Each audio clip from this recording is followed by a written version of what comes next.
Yes, sir. Good evening, everyone. Thanks for joining us in our meeting this evening. The board started the meeting at 5:45 and went into executive session. We are now ready to begin the public session of our meeting. So please stand and join me in the pledge of allegiance. Allegiance to the Republic of the United States of America and to the republic for which it stands, one nation under God, indivisible, with liberty and justice for all.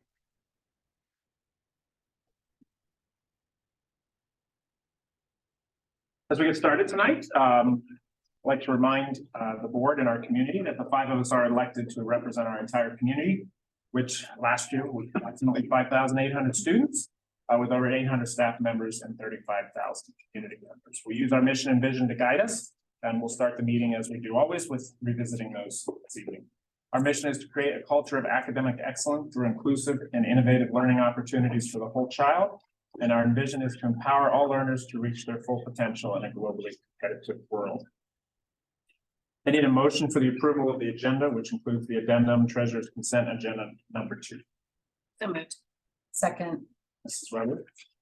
Mr. Ballot, one suggestion I would make is I believe the board is going to be going back into a session at the end of the meeting. So just maybe make a recommendation that you add to the addendum to go back into the executive session for the same. Thank you very much. Mrs. Weiss and Mrs. Bitter, you're okay with that? Yes. We'll make an amendment that the board will return to executive session for ORC 121.22G1 employment compensation discipline of a public employee, official, or regulated individual.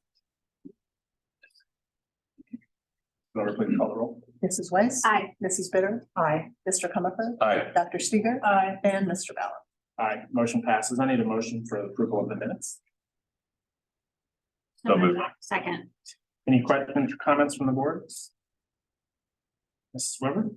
Mr. Comerford. Aye. Mrs. Weiss. Aye. Dr. Steger. Aye. Mr. Ballot. Aye. And Mrs. Bitter. Aye.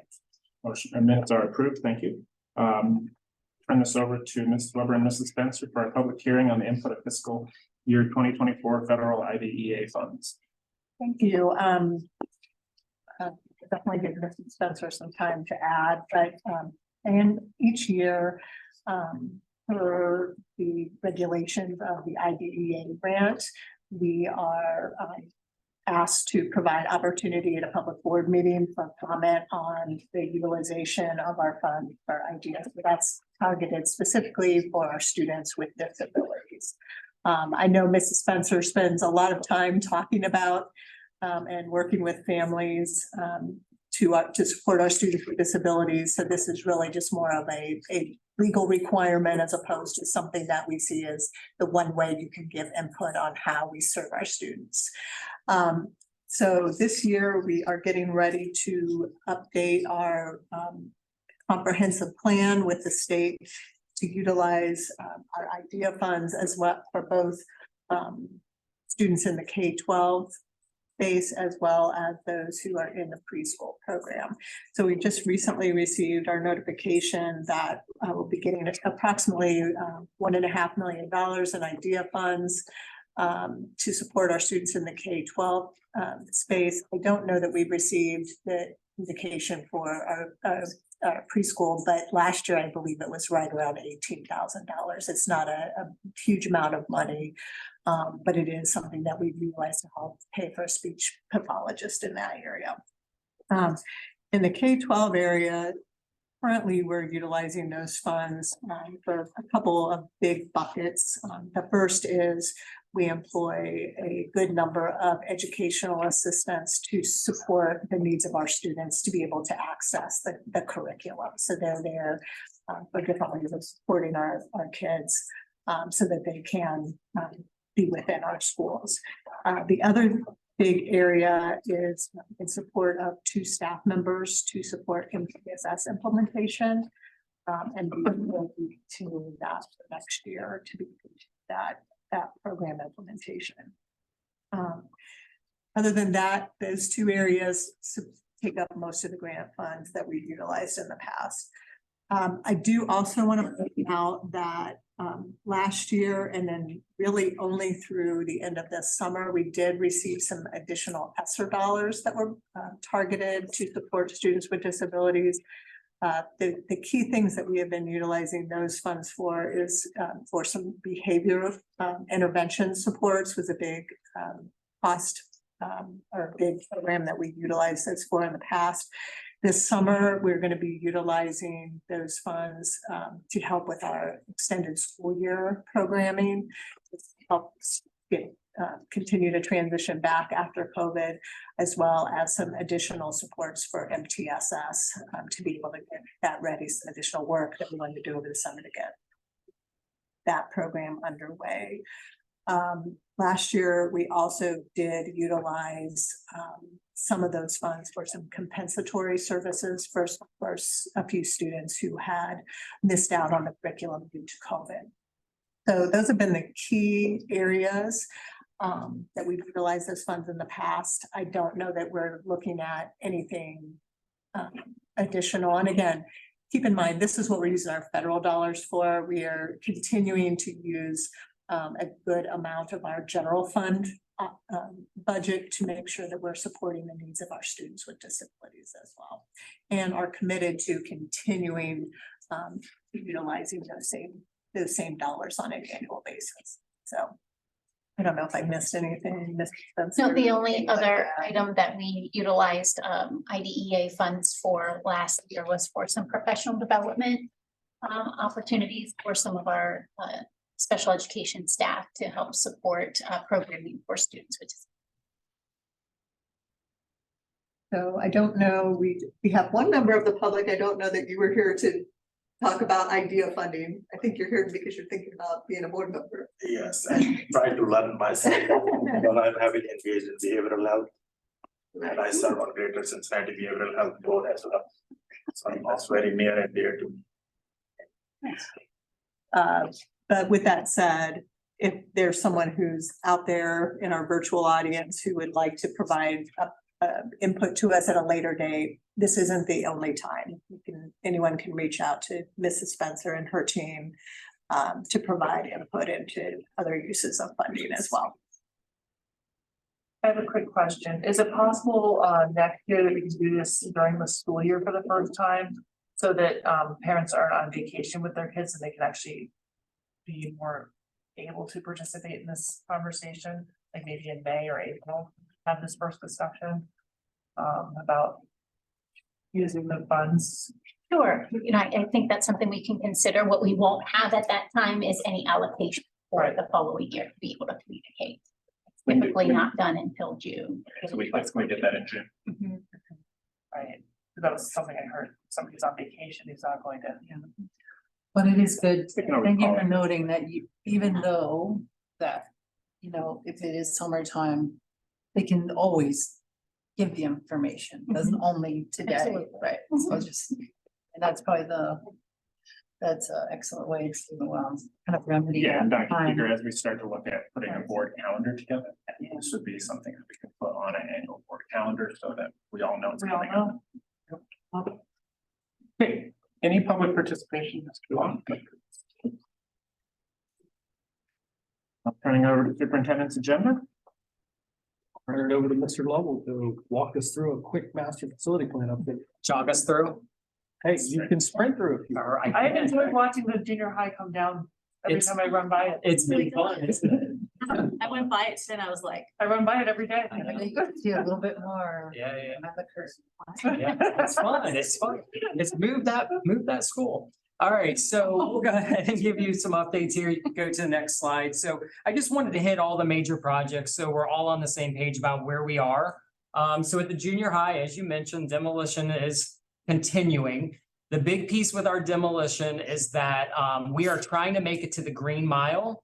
And then once we get to that point, there's going to be a slowdown so that we can start getting that lot in. That is our critical path to get that massive lot in so we can get the school opened on the first day of school. Again, always want to remind folks that demolition and work will continue as school begins in the fall.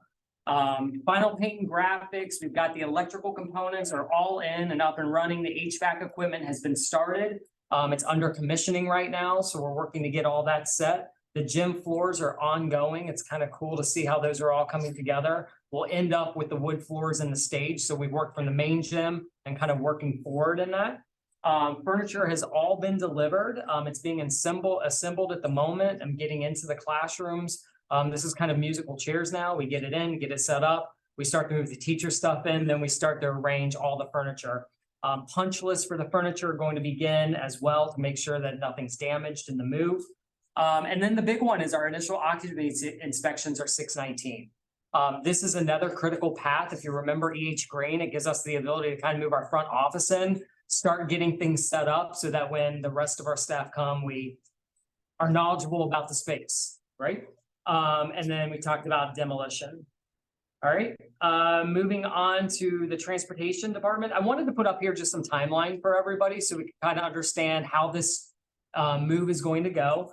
So we are working on some shelving in the upper mezzanine this week, which is a critical path to be able to get some of the Connex boxes off of our maintenance property lot to get that work done so we can get the transportation stuff up there and set up.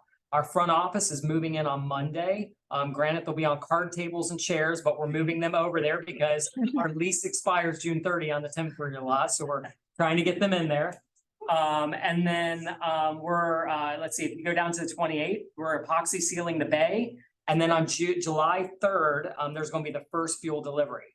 That's going to be a big bill. So just throwing that out there. We're going to fill those tanks up for the first time. And then our new furniture is going to be delivered the 3rd through the 7th, and we can get our mechanics, equipment, and get them moved over there on July 5th. So there is so much excitement on that property for so many reasons. It's fun to see things moving forward. And I did hear that there was a little hiccup today with some of the fiber over on that property getting it up, but that's not going to affect the critical path or anything like that, as long as Mr. Long keeps doing his job well. All right. Mr. Lovell, Yes. is there gonna be I'll just say for the community Yes. open house scheduled for the transfer? I mean, everyone thinks the junior high, the high school, the green. Yep. Are we gonna do one for the transportation center as well? We sure are. Yeah, we are in conversations as a team right now to try to pinpoint when is that best time to do that. Obviously, there's still a lot going on over there. Ideally, we would like to do it prior to the start of the school year. The other piece to it is making sure that the transportation team can be a part of that. So we're actually looking at something in the first half of September. And we see that a ribbon cutting to celebrate not only our team and the effort, but also a thanks to our community for investing in that facility. Because it is impressive. In fact, the city of Blue Ash was over taking a look at it. They've got some needs coming up in the future. And they were just besides themselves how excited just how it turned out. Because if you remember, we've had a lot of conversations with the Blue Ash and Montgomery to try to find the right location. So it's kind of been a celebratory feeling. So talking about the natatorium, this is kind of, again, this project's kind of going to be going through April, May, but we did get the pool permit. That was, again, critical path to get that with the state. So the permitting goes separate for the pool than it does the building. We're able to get that in hand. So right now, all the work is being done by our pool consultants to get the pool done and set, and then the walls will come up alongside it. We're about 95% complete on the demo. What's being demoed now is more internal, looking at the pump room, some piping, things like that. The outside perimeter, the walls and all of that's already down. The structural supports are in place. So we're good there. That's the shoring and lagging. And then the foundations and footers starting from the bottom of the pool are formed, and you're going to start seeing the pool take shape, which is going to be really cool because how they're doing it backwards based on the timeline, we'll be able to get some really cool drone photos of a finished pool without any walls or a roof. But that's going to be pretty much all summer long because they're going to be working on the pool. Okay. All right, and then let's not forget about the field house. So the field house is underway. They have been out there removing the top layers of the soil. If you remember from our phase 1 project of the stadium, we ran our conduit and everything up close to that. So now that's just tying in a lot of those things. You're going to start seeing the block, and the block is on site, but we're going to start seeing that go up here soon.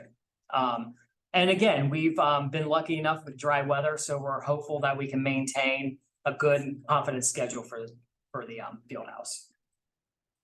Those are the projects. Mr. Lovell, any concerns on opening the junior high start of the school year? No, sir. We haven't had any indication from our general contractors that there's going to be any delays or anything like that.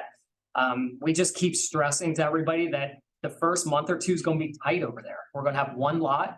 It holds 180 parking spaces, and that seems like a lot. It's not. The buses will be in that lot, so we just all have to be patient and have the expectation going in. We have a beautiful building, but the construction's not done. Any word from Montgomery or Blue Ash on when they're actually redoing some of the sidewalks across the street on Cooper Road? Is that going to interfere also with any of our?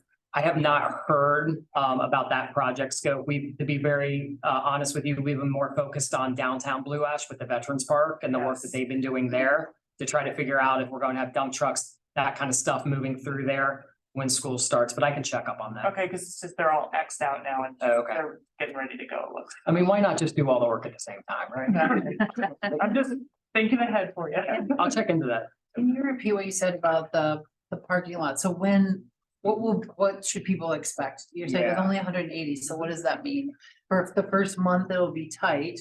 It'll be tight, yeah. does So that mean? we are actually going to be getting out communication to all of our families. I'm working with Ms. Bombright, but I'm also going to be working with Mr. Janikin and the team at SHP to really understand what that's going to look like, because we're still working against some of the days to see how far they can make it. But what that basically means is that our buses and our cars are going to be entering and exit from the same lot. And so from a transportation operational perspective, we can minimize some of the impact of that just by doing staggered drops, things that we did last year. But from a community perspective, from a parent perspective, we are going to highly encourage our families for the first few months to take the bus. As many cars as we can get off of Cooper Road and get off of that area will be just a significant help for us. We realize that's an uphill battle sometimes, suggesting that, but we figure if we can at least get the push out there, it'll minimize it. And we'll also have our resources, our Montgomery Police will be out there helping us out and things like that, so. Will you, I know that we get, we do our final forms and we say if we want to have transportation, Yeah. will it go out, around that time, before that time to remind people so that, Yes. because when they're filling it out is when you want them to obviously Yeah. sign up for it, just We always, pumping out that information. we will, yeah, we always struggle with trying to line things with final forms and getting people to fill out forms and all that kind of stuff. But Miss Brombright knows that we have a mad push that we've got to do for that in regards to just ensuring that the community knows. And it's not just the junior high families, it's anybody that travels that road. Luckily for us, Cooper Road Bridge was shut down so long, people know alternative paths. So maybe we'll have to take that route again come the start of the year, but That's a practice. Background. yeah, that's right, that's right. All right. Only 2 times a day, so. Thank you very much. I do have one thing I would like to bring up though, and it was something that we knew was going to happen eventually, but if you looked at the potential cost of the junior high with the change directive included, we are at the point where we are over budget for the junior high. So we have looked at contingencies for that, either through the cash reserve, or I think one of the things that Mr. Lovell and I are going to need to do as well is look at remaining funds in the other projects. For example, today you're going to approve a change order to return money from Sims project. So we're going to take some time. We'll bring this back next meeting to look at a plan to either utilize funds from the other projects and move those dollars over, or get a better idea, hopefully, of what reserve funds may need to be to help close out the project. I know that we're thinking about what's happening in the construction industries all over the place, as well as in our colleagues at other schools. Getting to this part close to the finish line and it's starting to really be the first time we're concerned about it, I think is pretty amazing. So kudos to Mr. Lewis for starting these projects off right, and to Mr. Lovell for continuing to monitor them and keep them on track. So Your financial. we'll bring that back in the next meeting. So I would fully support Mrs. Weber that if we have underspending on one building, it is, the first priority is to offset any overspending on another building. I mean, I think the bond issue was in totality, and if we can manage the budget in totality, I think that makes sense versus moving it to other priorities in the district. And I'm glad that you said that, Mr. Comerford, because I still think it's important for our community to realize, like, even though Mrs. Weber said we're over budget on this project, if you compare the size of our junior high to other ones that bid a year later, we're at probably 20 million less than what some of those projects are bidding at. So, you know, and Mr. Lovell probably knows more than I do now at this point, but I know one of our colleagues at Milford bid a job after us, and SHP is working with that company or that school district, and it came in well over what our junior high did. So as much as we might be a little over budget, I think the huge thing was how much we saved when we went at the time we did versus what some of these other districts are experiencing. And I do agree with you, Mr. Lewis, but we still have a budget. Of course, I appreciate yeah, that. but it's, and it, just in looking I through think it's important. the It is. materials, it's about $260,000, right, over budget for the junior high. That's with the initial. With the initial, yeah. Yeah, okay. Which is still a very, very small percentage. It is. Yeah, and I think that, you know, from the global perspective, when we talk about, you know, projects now that might be more lucrative for companies, that entices our companies to quickly get off of our projects, which is a good thing for the timeline, but it's also a lot of due diligence on our end to ensure that commissioning, we go through it to make sure that the shortcuts aren't made, because we want our projects to be to the standard of quality that we paid for, that we expect here in Sycamore. So there's a lot of work by our team to ensure that those things are happening and not letting our contractors off the site until they're there. Need a motion for the change order for transportation facility project. So moved. Any questions from the board? Mrs. Weber, please call the roll. That was Mrs. Weiss and Mrs. Was a tie, pick one. Mrs. Weiss. Aye. Dr. Stuker. Aye. Mr. Ballard. Aye. Mrs. Bitter. Aye. And Mr. Comer. Aye. Motion passes. I need a motion for the change order Sycamore Junior High School construction project. So moved. Second. Mrs. Weber.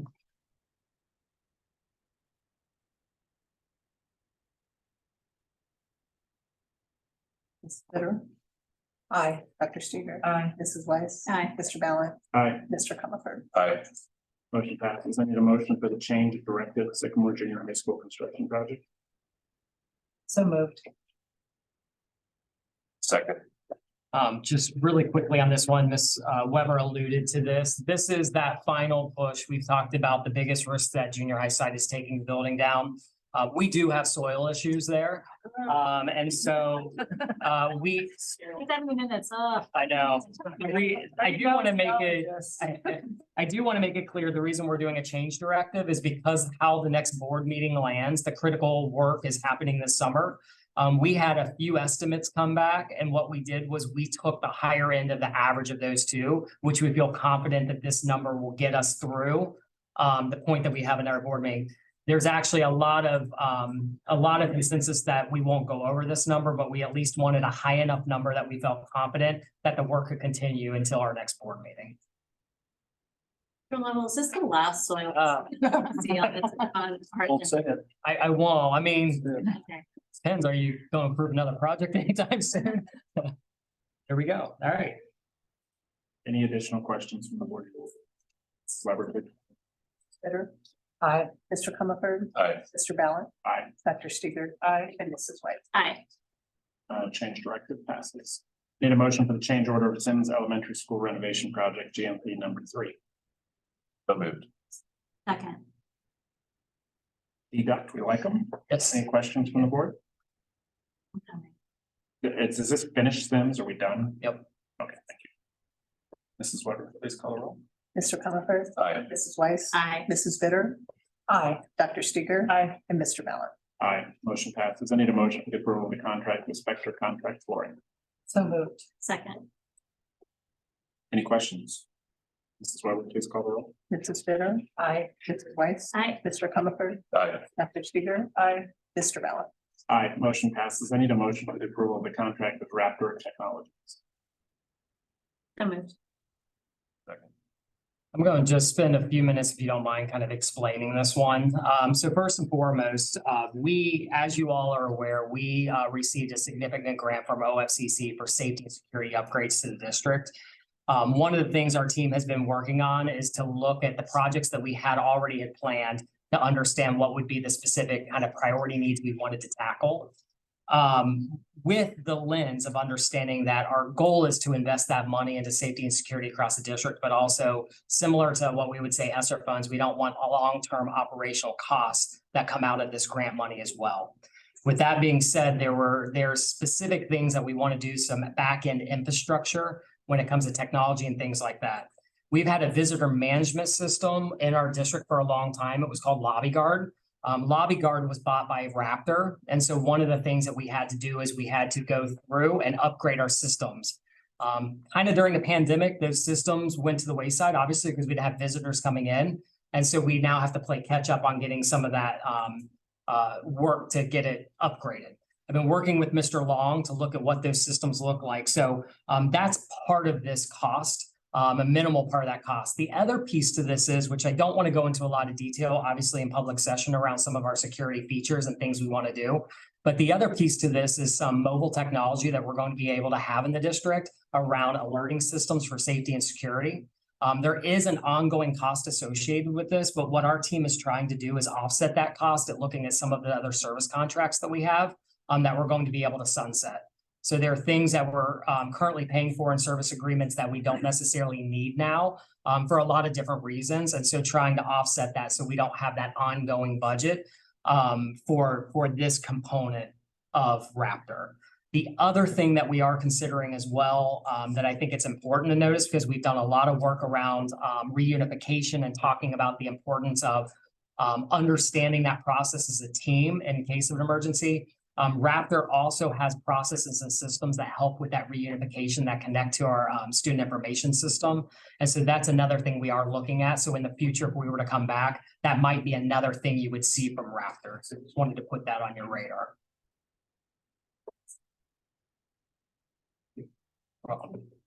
Any additional questions? Mrs. Weber, please call the roll. Mrs. Weiss. Aye. Mr. Comer. Aye. Dr. Stuger. Aye. Mr. Ballard. Aye. And Mrs. Bitter. Aye. Motion passes. I need a motion for the approval of the contract with Coca-Cola Bottling Company Consolidated. So moved. Second. I just want to point out for this agreement, we typically do a 5-year agreement. One of the things that we wanted to do, considering the fact that we have a lot of construction going on right now, and when I mean construction is related to a Coke contract, we still have not opened up our upper athletics concession area. We've only had one season out at the field with that concession. So one of the things we wanted to do was create a bridge with the contract. And so we went with a 3-year contract. I actually worked with one of our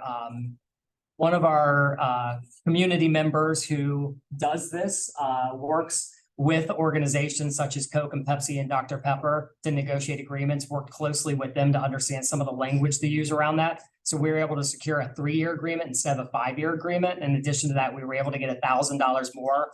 They make a donation back to the district.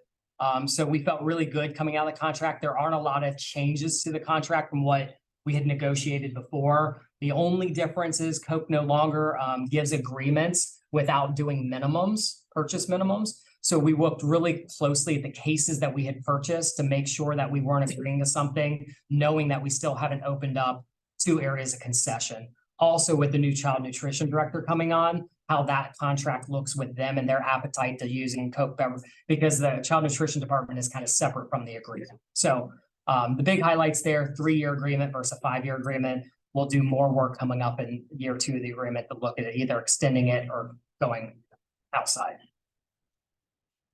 Thank you very much. Any questions? Weber, please call the roll. Mr. Comer. Aye. Mrs. Bitter. Aye. Mrs. Weiss. Aye. Mr. Ballard. Aye. And Dr. Stuger. Aye. Motion passes. I need a motion for the approval of the purchase of the firewall and internet filter. So moved. Second. So on this one, not only is it a thing to have a firewall and filter, it is hiring to have a firewall and filter. This is a new manufacturer for us. We were hoping to keep with Palo Alto as our previous provider, but the renewal for that came in astronomically high.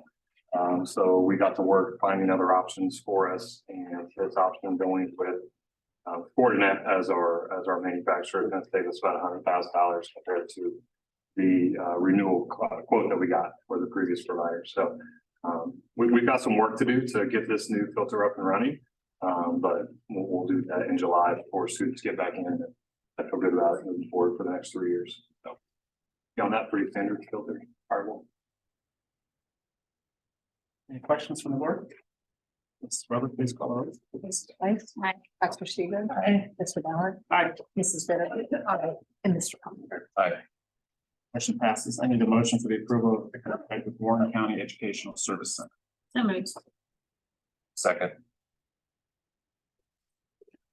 So prior to, there's a series of contracts on here for, aging and services to be provided for students with disabilities. I just wanted to make a general comment about, that process.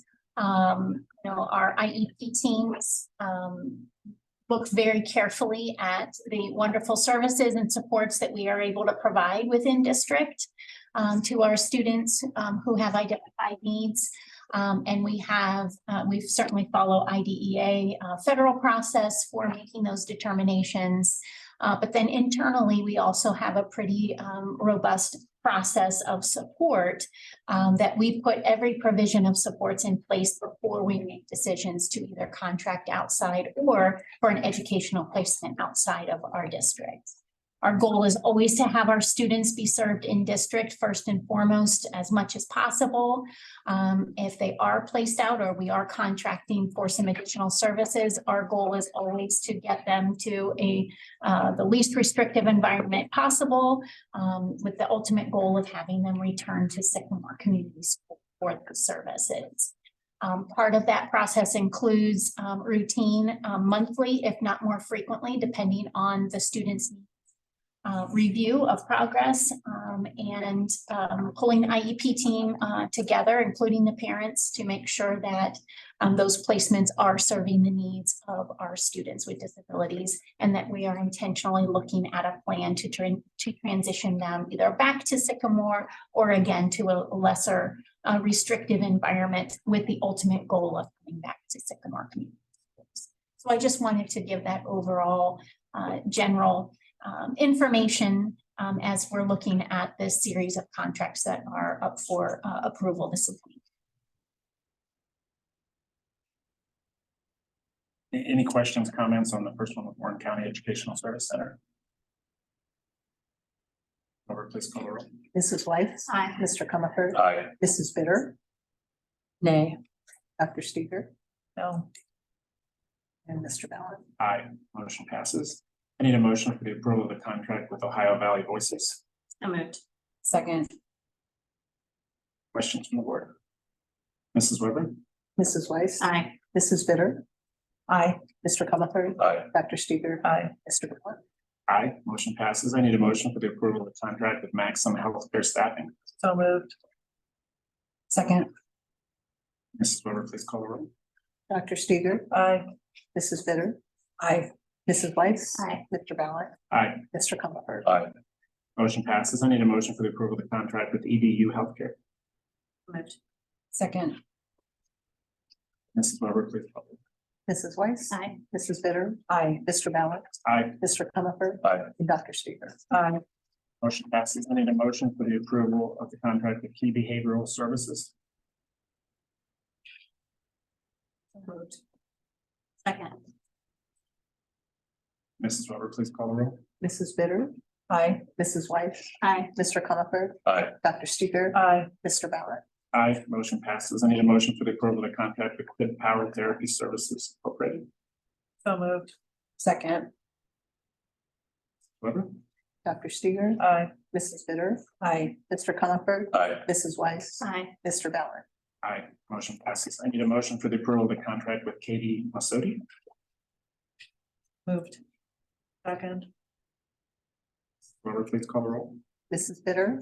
Aye. Dr. Seager. Aye. Mrs. Weiss. Aye. Mr. Ballard. Aye. Mr. Comer. Aye.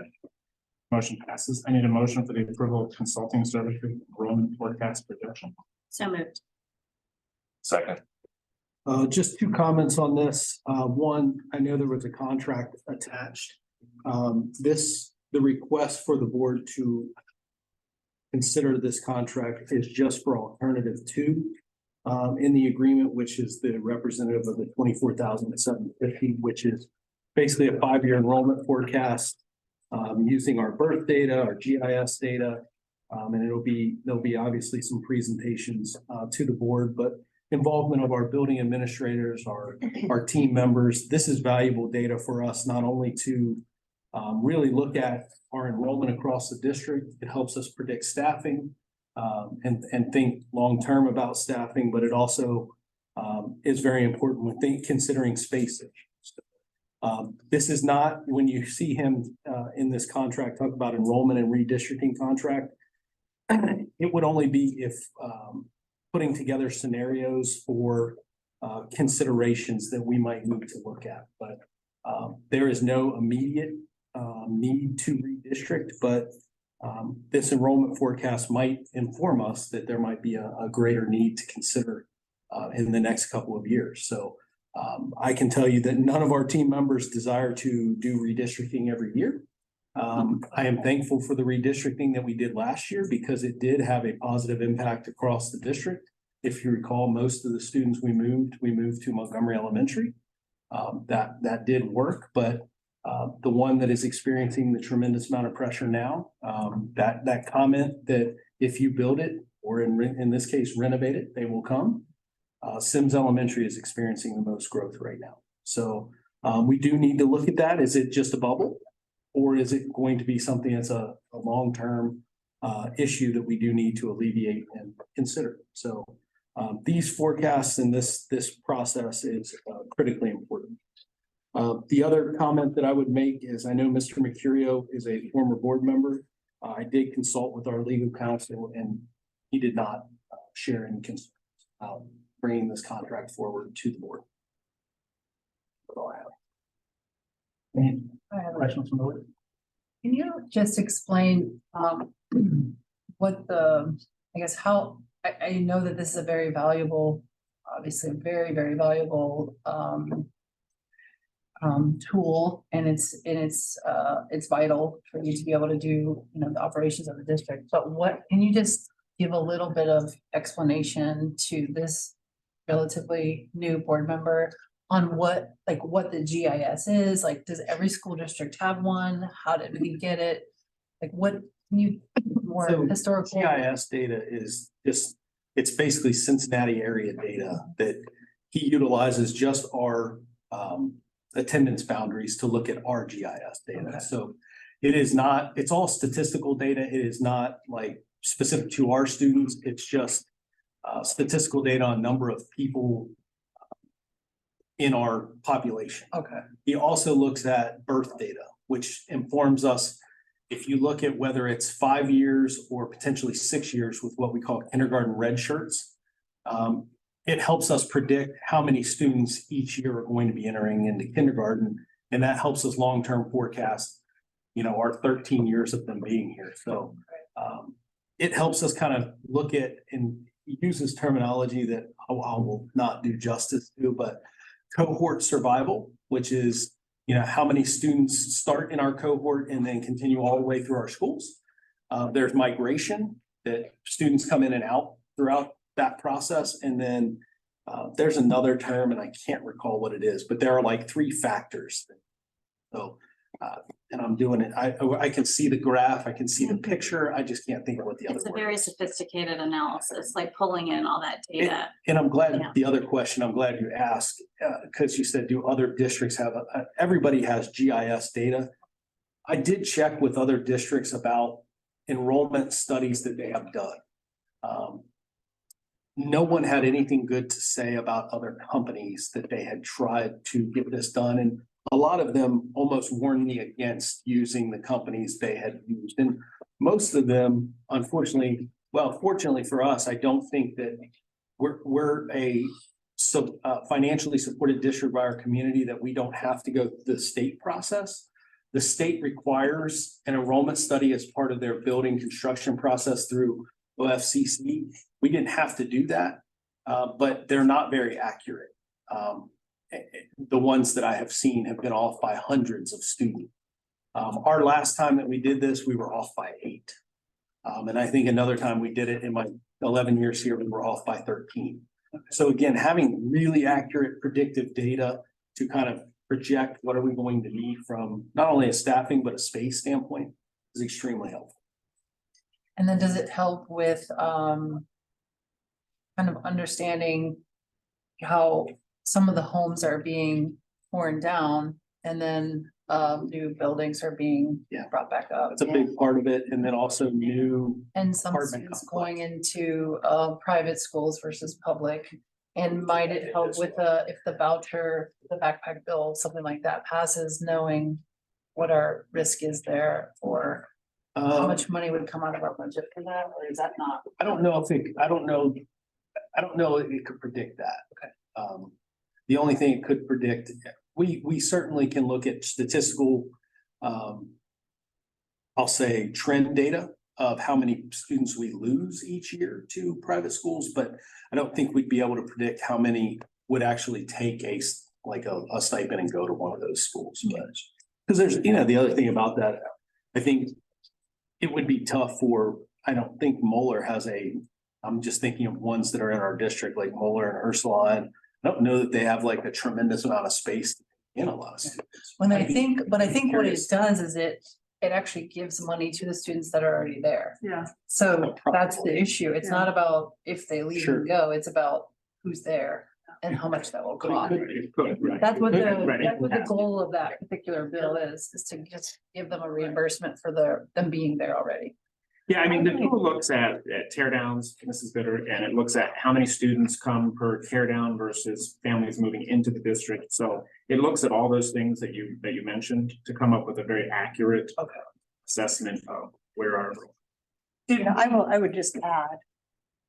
Mr. McCurry was on the board when he did his last enrollment study, but it did make us make some different decisions about our master facility plan.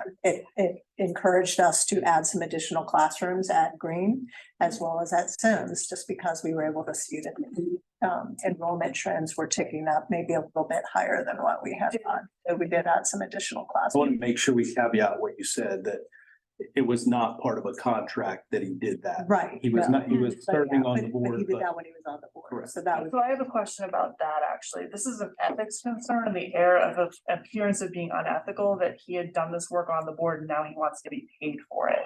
So there's an air of, could be perceived by the public as being an unethical decision on our part to spend money on something he did while on the board, and now he wants to quote unquote cash in on it. Well, I would disagree with that, Dr. Stiger, because he's looking forward, not backwards. So we're looking forward at the data, with where we are now and what the next 5 or 6 years are going to look like. It's the same procedure though, that he's using. Not necessarily. Well, Well, he said that in his letter. I don't think. what I would like to just suggest, this is just a suggestion, and you can take it or leave it. We can all take it or leave it. Obviously, we're a board, we can decide this. But we can, you can go to the Ohio Ethics Commission and you can say, and it wouldn't be us, it would be the person who's requesting the contract. And say, is this okay? And very likely, just expect they're gonna say, absolutely, this is okay. Our legal counsel already said it's okay. We should expect that, right? There's not gonna be any ethical concern with this. But what it does is it shows the community that he'll have the letter that says this is absolutely fine. And and if anyone in the public were to make a complaint, it wouldn't come against necessarily us, but it'd go against him, and it would protect all the parties. And it would show that we've done our due diligence and it's easy and it's done. And it's a letter of all clear, check. There's not gonna be any cloud hanging over it. So if there are any concerns in the public about that, it would be resolved, because you would get. So help me out, Mrs. Bitter, how is that different than having our legal counsel review the? Because ethical someone standards could of still Ohio? file someone could still make it's different because it gives you all clear. It's different. The Ethics Commission, the Ohio Ethics Commission is a different entity. And it's a different, it's just a different entity. So anyone from the public, right, could in essence file something, feeling that there was some ethical issue. So if anyone in the community sees that and says, hey, that's not right, they could just do that. And this would protect everybody. This would just get the letter. It usually takes a few weeks. It's not uncommon at all to do that. Really, as a precedent, we should just have everyone, any one of us as board members decides to someday, get asked to do something for the board. It's not a bad thing to do that. I'm curious because even this year, we hired Dr. James, who was a previous employee, to do work what She makes, was an elected official. It's different. And I mean, I get this from the Ohio School Board Association, from our trainings that we did as new board members.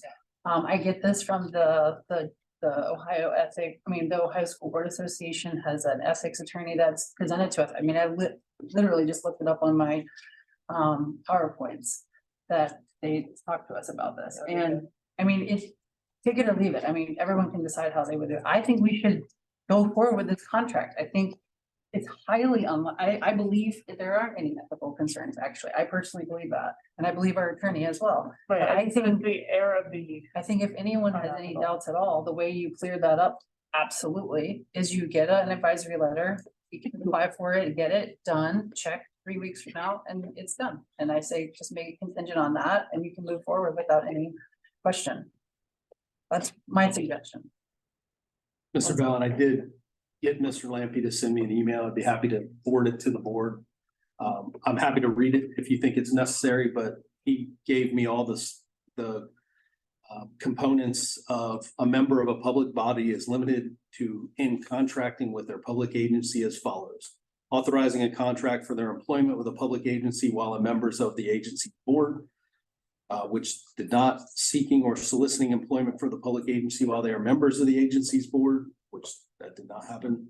Using the petition as a board member in any way to create or secure an employment opportunity for themselves, did not, and then profiting from an employment position that was authorized by the board while a member. And he said the same prohibitions would apply to employment of a board member's company. Here, none of those prohibitions apply. It is my understanding that Mr. McCura did not solicit the board for the contract when he was a board member. Therefore, there is no law prohibiting this contract. So, Thank you, Mr. Lewis, for reading that. and I thought that was important because we got contracts on, or we got, Mrs. Bitter asked some questions about the contract. They were good questions. So I wanted to follow up. Yeah, I just want to make sure that if anyone in the public would have that concern, that we just have it, the air would be clear, it's settled.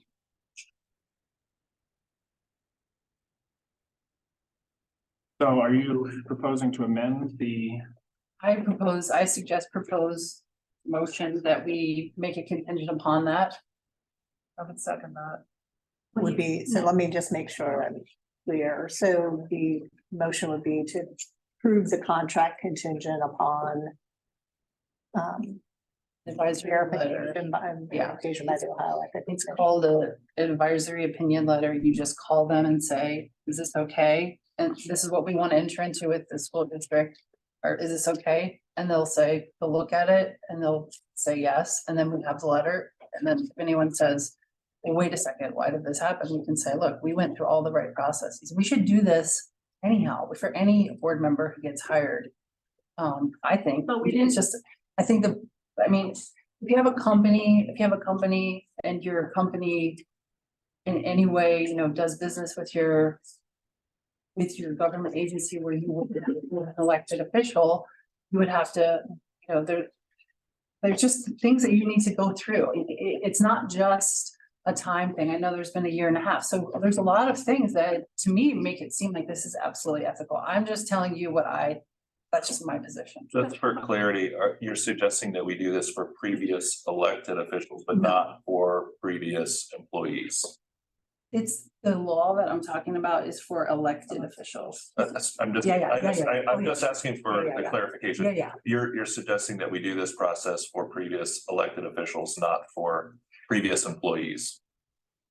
I'm just only dealing with this specific item and in that particular, because we're only talking about this agenda item. I don't know if that would Well, I ever think, be an issue. Mr. Comer, if I'm understanding your point, is that the board hired Dr. James to do some work for the board, who he was a previous employee. Then we did not do this, and so you're trying to clarify. I'm just trying to clarify what's the boundary and should we have a policy change? Your recommendation, should it be a policy change? And if so, what's its boundaries? Really, the boundary is in this, but yes, I understand what you're saying. Perhaps we do that too. Perhaps, yes. But the issue I'm talking about is when it comes to publicly elected officials, we're not allowed to benefit from, that we're not allowed to get any monetary value in any way, While on the shape or form while we're on the board. And we can't secure something while we're there that in the future becomes our job, so to speak. Like, we can't like feather the nest and get it ready for us, then be able to come back in it. And, you know, that's the sort of an analogy. So there are very strong laws regarding this that we, as new board members, I mean, they emphasized They it emphasize this a lot. over and over and over. And that's why, to me, it just stuck in my head. And that's why I bring this up. And do it or not, I suggest we do, but I think we should do that if there's a public board. I mean, we're really the only ones who are elected in the school district are the board members. So if any one of us ever wants to somehow work for the entity where we were once elected, I think it's not a bad policy. I mean, if I were gonna work for the school district, I would go to them and say, is this okay? Am I allowed to do this? I'll get a letter that says I'm all clear. The issue isn't gonna be as much on us as it will be on him. You would have to be the one to do it, and I would have to do it if I worked or if you worked for us in the future. But I think it's a fair thing to do for our community to show that we are being good stewards and we are following all the ethics rules of being very transparent and clear. That's why I bring it up. And I have every expectation that there's no ethical concern at all with regard to this. And I think he will bring excellent value to our school district with his work. Okay, so help me, Mrs. Walker. What are we making me earn my keep? My, No, I don't want to move it. I'm just, There's no reason. you know, I would say just that you would amend this to recommend an approval of agreement with John W. Mercurio and Associates for student enrollment forecasting services contingent upon verification by the Ohio Ethics Commission of no conflict of interest. Which is advisory letters, but yeah, sure, advisory opinion letter. Or say that works too. I don't know if conflict of interest is the right terminology. I say advisory letter, opinion letter. So Mrs. Weber, just a point of order, if you make that adjustment to the agenda and you vote no on that, can we actually go back and vote on the original?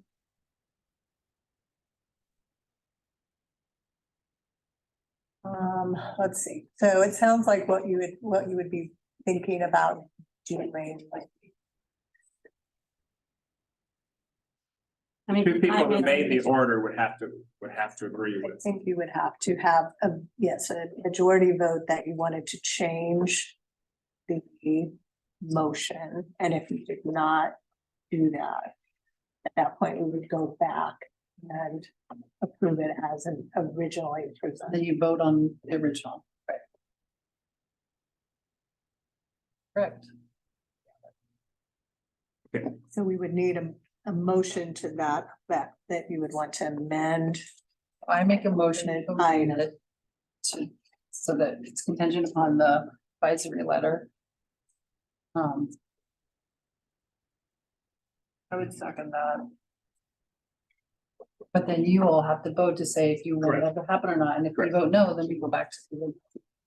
So we have a motion Yes. and a second. Yeah. Mrs. Weber, can you call the roll on this? Before we go on with that, if we go forward with this, I would like to make sure that we review our policy for guidance, so it's not just this individual case, that we set a standard Right. for that. And it's, I don't think it's in our policy right Yeah. now, and I think we should look at that. Sure, I agree. I just think it's good precedence to say if we're elected members and we're gonna get hired someday and we're. So as policy liaison, you'll make a note of this for them. I will, actually. I will. We're voting on the Okay, so amendment. this vote is on whether we will amend the motion to include the additional items suggested by Mrs. Bitter. Correct. Okay, all right. Mrs. Bitter, Aye. Dr. Steger. Aye. Mrs. Weiss. No, Mr. Malik Aye. and Mr. Comerford. Uh, Motion passes. I need a motion for the 2023 compensation exempt hourly. Wait, that was. Now that's- we have to go back. We have to vote on. Are we going to, want to move forward with the Oh, No, we motion as amended, correct? that's correct. Right. Just agreed to amend. It's agreed to amend it, so now we're gonna actually vote on the events. the one. Why you're still here to keep it straight. Okay, I need a motion to approve the amended consulting services for the enrollment forecast projection. No. Gotcha. That's amended. I'm so confused right now. Okay, so we're now voting on. Now we the- are voting on it to see if we Okay. agree with that. Got it. Motion. Okay, I motion for the amendment. I need a second. Second. Mrs. Weber, please call the roll. Mrs. Bitter. Aye. Dr. Steger. Aye. Mrs. Weiss. No, Mr. Ballant Aye. and Mr. Comer. Aye. Motion passes. I need a motion for the 2023 compensation exempt hourly employees. so moved. Just a recommendation of an approval of 75% increase to exempt hourly wage schedules effective for the 23-24 school year, and then further recommend step increases for the employees as presented. Any questions from the board? Motion. Yeah. Who seconded that? Okay. Any additional questions from the board? Mrs. Weber, please call the roll. Dr. Steger. Aye. Mr. Comer. Aye. Mr. Ballant. Aye. Mrs. Bitter. Aye. Mrs. Weiss. aye. Mr. Lewis, moving on to other. Yeah, just a few things. You'll notice on the last couple of slides, we got a chance to recognize teachers of the year in all the buildings and then one district overall. We also decided to start this year, and we've done stuff in the past to recognize classified staff, but we decided to do a classified staff member of the year in each of the different categories. So just wanted to point that out because there were a lot of deserving nominees, but you saw on the slides the different recognized individuals, and they've been highlighted on social media. I think the last couple of days because I've seen those popping up. So just wanted to mention that. That's a great thing unfortunately, our bus driver is leaving to move to Florida, but she probably received like 10 nominations and she's wonderful. So I hope we can find someone that's as wonderful as she is, but Miss Amy. A couple other things that I just wanted to mention, board docs is a move that we are making as a district. We already use board docs for our policies, and I was amazed that we've been working on it. It's something that Miss Logan is very fluent in her transition to the district. So we made the move to be able to transition to board docs. So I was amazed that everything is already uploaded and ready on the website. So there may be still some bugs that we have to work out, but all the minutes, all the agendas, the documents will be housed there, and it'll give us a lot more access and ease of ability to share information quicker when those things occur. So that's a good thing for efficiency for our district. I wanted to follow up with you on student handbooks. We did talk with OSBA. It is going to be a cost of $2,000 to do that review. One of the things that cannot happen is it cannot happen for this school year. They won't be able to get to the work for a number of months. So I would like to bring a recommendation back that obviously with Ms. Weber transitioning out, that Mrs. Wegner lead that process of working with OSBA and be the person that coordinates that work with student handbooks in collaboration with the team from OSBA, but it's also an involvement of our building and district administrators in that process. So it will cross-reference with our policy work, but again, $2,000 I think is probably worth it to make sure that things are, but I know you wanted a cost before we move forward. So I don't think we need to bring that contract back to the board. It's pretty low end contract. I think we can probably move forward. Community roundtable was June 15th, 2023. That's an opportunity for myself and Mrs. Weber and Mr. Ballant, or whoever's the board president, to meet with our community leaders. We meet with the city of Blue Ash, city of Montgomery, Sycamore Township, and Sims Township, and it's really good to catch up and find out, what's going on in their worlds.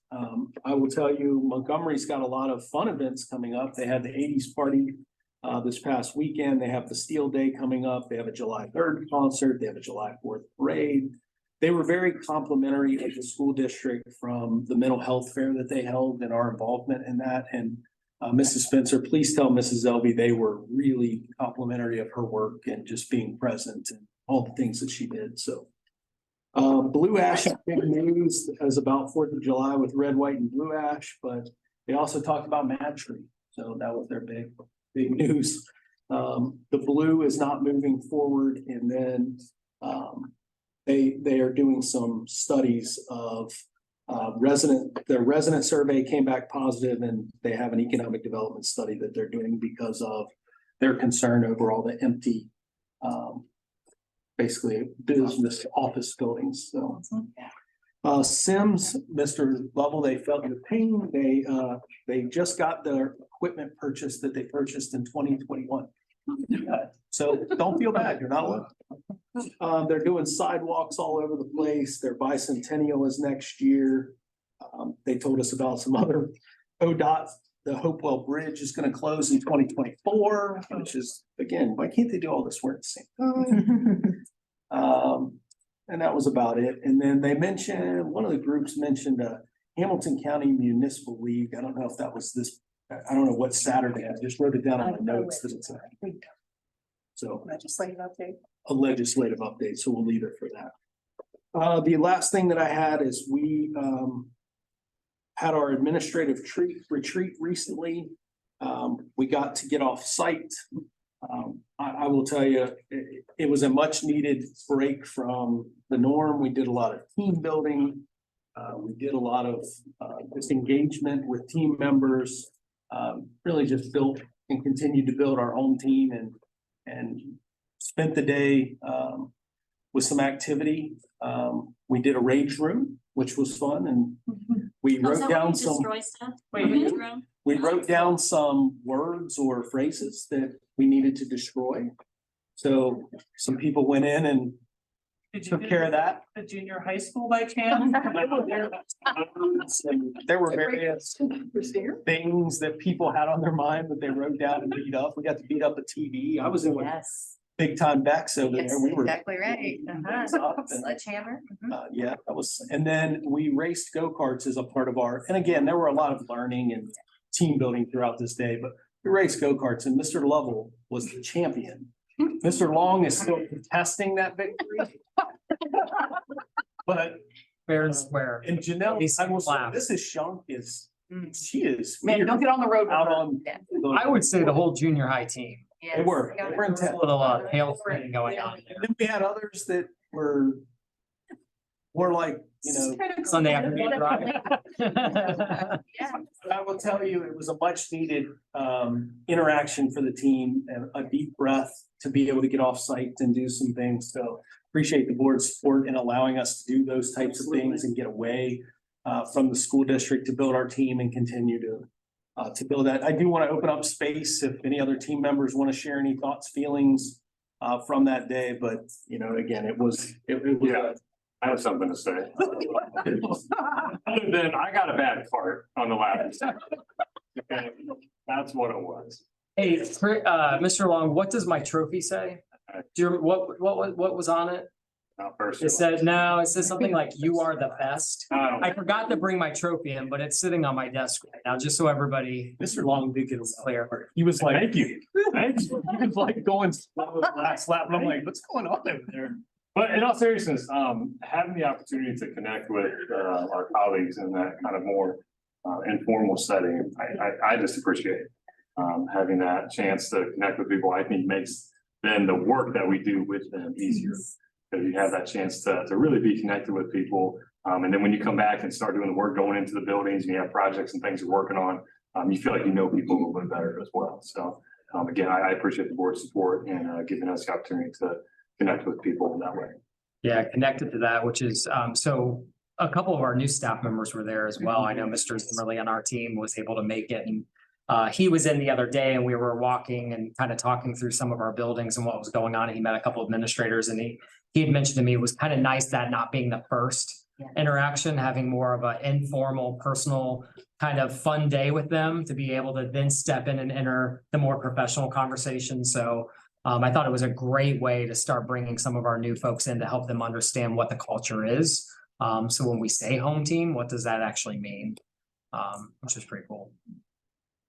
One of the things that I really touched my heart was Chad kind of kicked off the day just with a very open-ended question, just threw it out to the group. Let's celebrate, right? Tell us something good that happened. And what organically happened was instead of folks tooting their own horn, they tooted the horns of their colleagues. So buildings started thanking district office started thanking buildings were thanking each other. There were even two administrators who teared up because they were so appreciative of the support that they feel with the entire team, but also from district office and also their building teams. And so what I loved about that was that, you know, given the opportunity to really boast about yourself, organically, everybody in the room started boasting about their colleagues. And that just touched my heart. And it really helped me see how the team is coming together. So that was cool. It was a fun day. Yeah. Thank you for allowing us that opportunity. Great, thank you very much. Moving on to treasurer's consent agenda. I need a motion for the approval of the treasurer's consent agenda, which includes addendum item number 2. So moved. Second. As you see, the treasurer's consent agenda is fairly short because we have a total revamp of our appropriation measure as one of the next items on the agenda.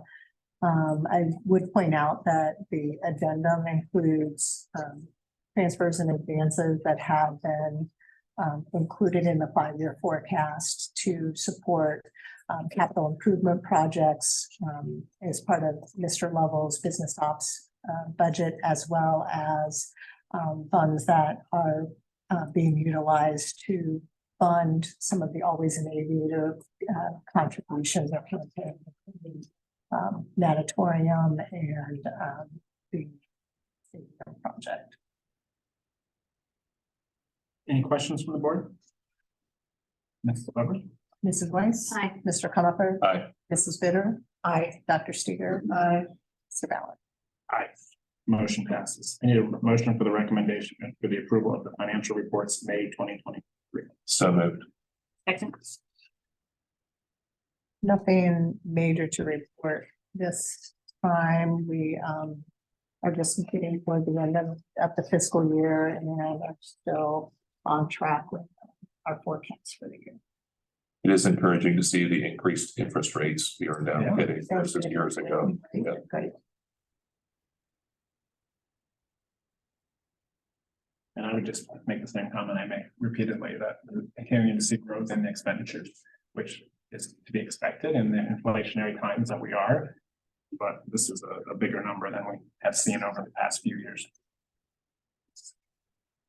Any additional comments or questions from the board?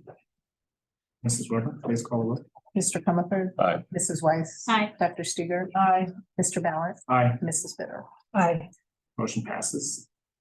I need a motion for the approval of FY23 budget appropriation measure. So moved. Second. Weber. First, before I go into the next two items, I do want to give a big thank you to Mrs. Moore for her work and leading not only the closeout of this current fiscal year, but also just the leadership that she took in guiding the budget process for next school year, and working through, the controls she has in place, as well as the system that we utilize from the state of Ohio, and making sure all those pieces fit together. So just want to give a big shout out to her for taking a great leadership role in that process. The first one that we're looking at for the current fiscal year, it's not so much really a budget process, but a compliance activity.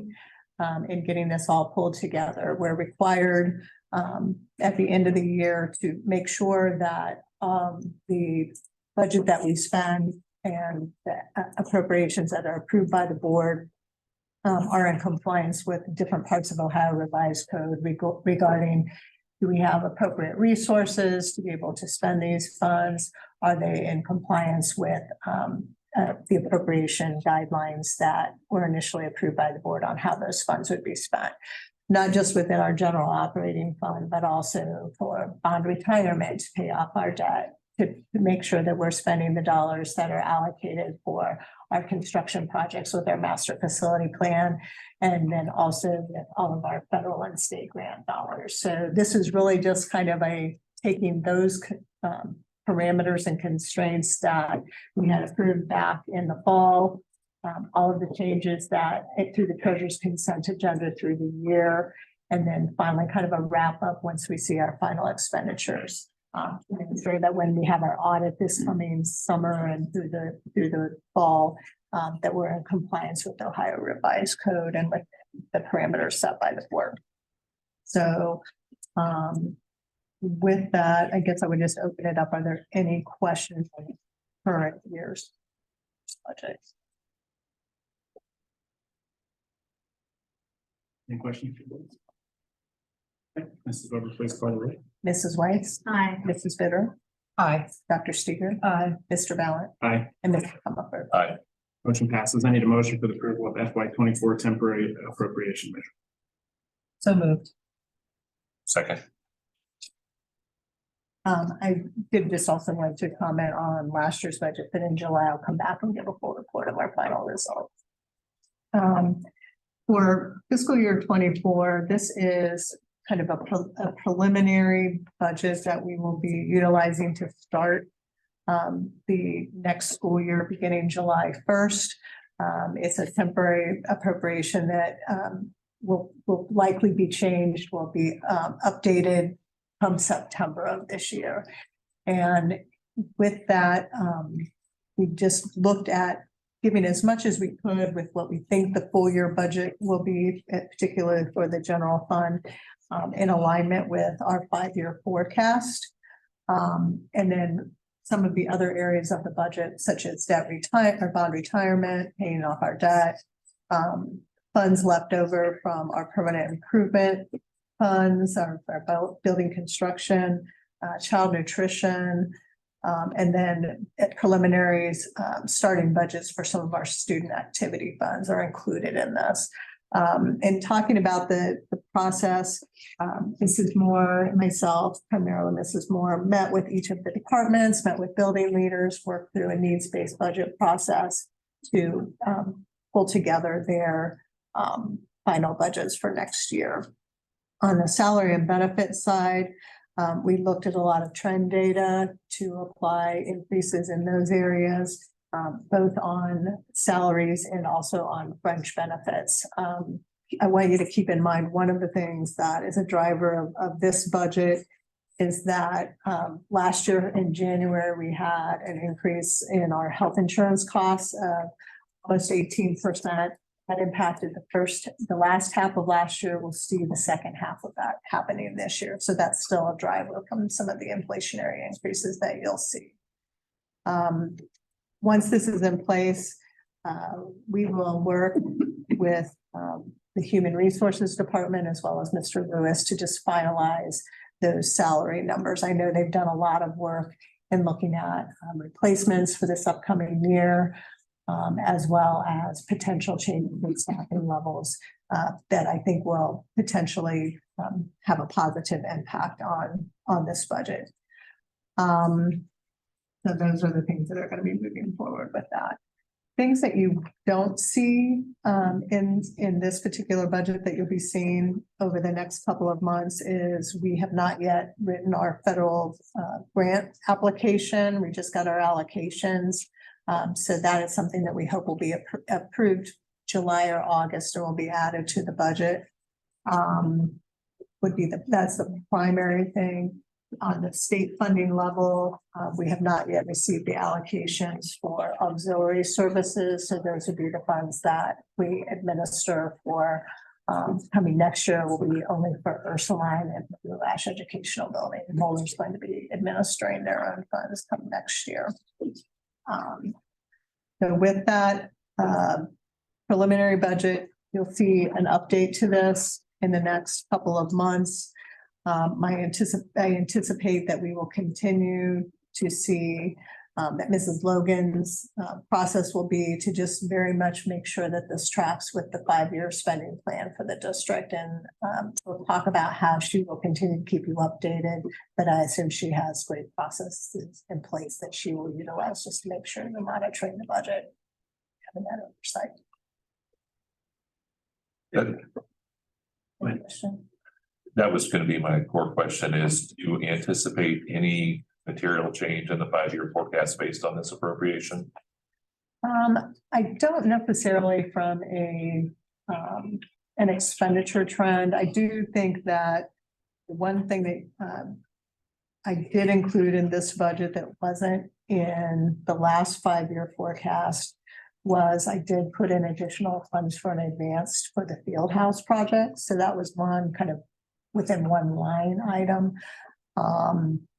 Other than that, I don't see anything in particular on the expenditure side. My hope is that on the revenue side, that we may see some increases above what we currently expect from our state funding.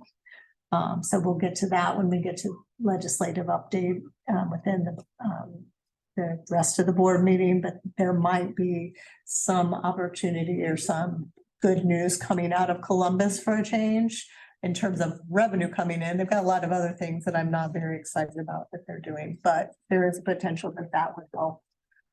Looking at the revenue to expense ratio for next year. Can I ask a general question, just a clarification? So when we see these numbers, for regular instruction is the top line. That does include the health, that's everything.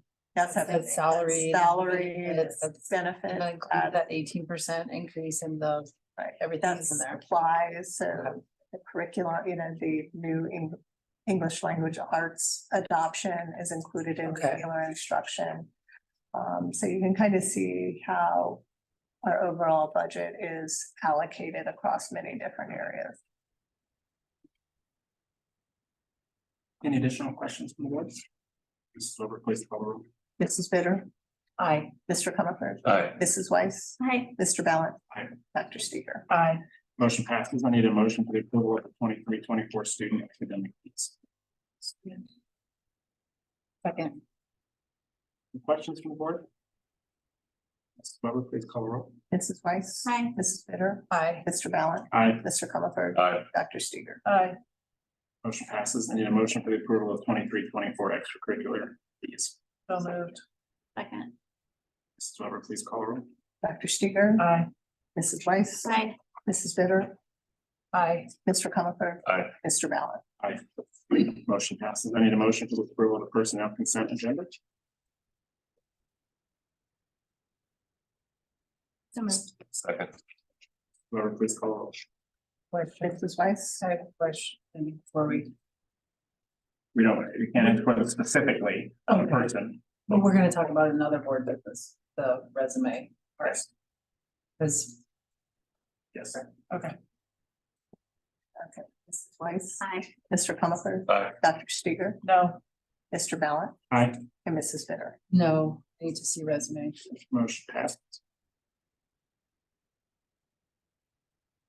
Moving on to other Board of Education business, legislative liaison updates. yep, it's my turn this time, yay. Okay, so state budget update, this is for the biennial budget for 2024 and 2025 for the state of Ohio. Just wanted to note, it's important, obviously, for us to monitor the state budget process and see where it's going because it affects our funding for education. The deadline to pass the budget is June 30th.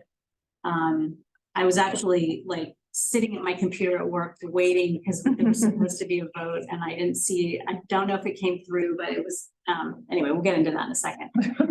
So the Senate Finance Committee accepted the omnibus amendment for House Bill 33, which is the budget, and it was sent to the Senate floor for a vote where it passed on June 15th. It is now at the House and a vote was scheduled for today at 2 o'clock, but it is not expected to pass. A conference committee will likely be convened to reconcile the differences between the two versions, so the one in the Senate and the one in the House that were passed in each chamber. I wanted to highlight some of the key changes that were made by the Senate. And I know that Mrs. Bitter in her update last month, in May, touched on some of these, but I just wanted to kind of go over those again with our community. So the highlights, the key changes made by the Senate were increasing the minimum state share percentage from 5 to 10%, maintaining the fiscal year 2022 base cost inputs proposed by the House, revising the local capacity measure in a manner that drives less state aid to most school districts, establishes universal vouchers, while means testing the voucher amount for students and families above the 450% of the federal poverty level. And I know Mrs. Bitter talked specifically about what those amounts meant at our last meeting. The incorporation of Senate Bill 1, just to refresh your memory, this is the Ohio Department of Education restructuring, is what they're calling it. And if you recall, this is ignoring the Ohio State Constitution and allowing the governor to appoint members to the State Board of Education instead of having them elected by the people of the state of Ohio. Restoring the retention provision of the third grade reading guarantee and revising pupil transportation policies and compliance monitoring system. I wanted to thank Mrs. Weber for reaching out to both Representative Miranda and Representative Baker and encouraging them to support the Fair School Funding Plan and the increase in the state share percentage from 5 to 10%. That is in the Senate's version of the bill. Mrs. Weber reminded our representatives that under our current funding system, Sycamore Schools receives less than $700 per student in funding, while private schools in our area receive $1,375 in student funding from the state. I think we can all agree that public schools should not receive less funding than private schools. House Bill 47, House Bill 47, which requires the placement of AEDs in public and private schools and other local government buildings. House Bill 8, House Primary and Secondary Education Committee passed House Bill 8, which is titled The Parents' Right to Know Bill. Don't let the title confuse you. I encourage everyone in our community to educate themselves on what this bill says. Just to highlight a few things, this bill would require schools to notify parents about materials that include sexuality content and an opportunity to request alternative instruction. It would also provide school-provided healthcare services and the option to withhold consent or decline any specified service. And 3, changes to the health services or monitoring provided to their children by the school related to the student's mental, emotional, or physical health or well-being, or the school's ability to provide a safe learning environment. It also prohibits schools personnel from encouraging a student to withhold from a parent information concerning their health or well-being, unless that disclosure would result in abuse, abandonment, or neglect. Again, I encourage our community to read more about this. Some of the criticism of this bill is that it specifically targets LGBTQ+ students, and the vague definition of sexually explicit language offers no understanding of what this is and could be seen as the start of censorship. It also creates a culture of intimidation for our educators who forge relationships with our students, and our students count on that. Federal leaders have rejected this type of legislation in the past. And lastly, from the State Board of Education, they recently passed a resolution that increases the third grade English language arts cut score from 685 to 690 for the 2023-2024 school year. And this is the cut score that's used to determine promotion to the 4th grade. So one question I had just related to that is if we think that that will negatively impact any of our students in 3rd grade being able to be promoted to 4th grade. You don't need an answer now, but just whether you would to ask. And that's all I have. Great. Unless Mrs. Bitter, if you have anything to add, or Mrs. Weber, if you had anything to add about the budget. Just that I think it was, and this is the entire budget, not just the education part, but it's over 9,000 pages, I think. So lots of stuff in this bill that isn't necessarily about budget at all. So it's kind of it's a catch-all for a lot of things. There are things that we're really gonna need to look at depending on whether the House version or the Senate version is approved. In areas of transportation, the way they approach things like State Board of Education and governance. Overall, that is something we've talked about in a separate bill that's been folded into the Senate's version of the budget, even though I have nothing to do with the budget. So lots of things that we're gonna have to monitor. As Mrs. Weiss noted, the House voted today not to accept the Senate's version of the budget bill, so it's going to go to conference committee with a deadline of June 30th to get to governor's signature. When you look at the overall impact of the House versus the Senate's version of the bill, you know, the projections are right now, as you can see from our forecast, we get about $4.2 million in funding per pupil. The House version is about 5.1 million. The Senate's version is about 6.4 million. That's just for fiscal year 24. So the Senate's version, as it's currently written, is much better for Sycamore, but it's not because of how the overall formula works. It's because there's a separate amendment that has been supported by Senator Blessing, who represents us and others in the Senate, that would increase the state share funds from 5% to 10%. So think about that. Right now, Sycamore is capped at 5% of a per pupil funding formula. That's why we're getting less than private schools on a per student basis. With the Senate's version, it would go to 10%. So think about that. We're fighting to get 10% per pupil funding for Sycamore students. So what I've made sure that I've done is I've reached out to the representatives Miranda and Baker, since they are part of the House, to make sure that they understand that we probably, in the big scheme of things, like the House's overall fair school funding plan better. I think it better meets the intent of how that formula was going to proceed as it made its way into full implementation. And I still think that there is a path forward for that to be the fair school funding plan, as long as they make sure that they approve this amendment. So they are well aware that that's an additional add-on that they can approve and keep their initial version of the budget bill. It's going to be really interesting to watch how this all continues to progress through the legislature. And you know, there are a lot of things around vouchers. There's a lot of information around and reasons for where the legislature is going, to see if they can use the funds that they have and limit the budget so that they can have an additional tax cut. And I think there's also going to be some additional discussion around the funds that the state currently has in their reserves and how much they need to keep in their rainy day fund. Because right now, the state is probably in some of the best financial state or status that they've been in a long time, to be able to really take those funds and invest in the future of Ohioans, either through public education, through criminal justice system, through medical, and really through higher education as well. So let's hope that they can pull that all together and find a path forward to doing what's right for Ohio students, including those from Sycamore. So we'll keep you on track. I think that if any of you happen to have a connection with Representatives Miranda or Baker, it doesn't hurt for you to shoot them an email. If you want to take the one that I've already sent you as kind of a model to follow up on that.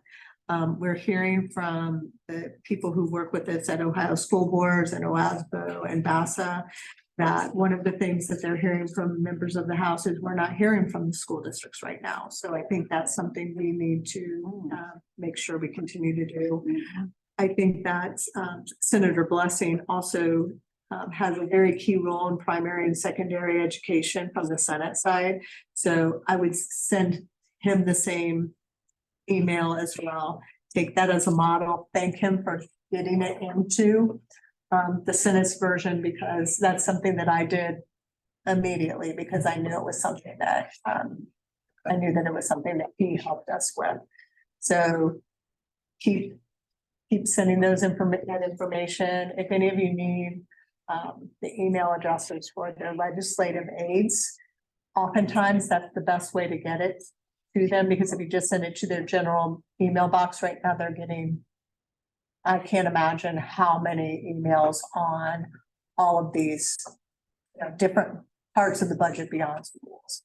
So if that's something that I can help you with, actually, I'll send that out so that you have their, not only just their legislator's name, but also the email address for their aides, because those tend to get escalated a little bit more quickly than the others. That would be helpful. Thank you.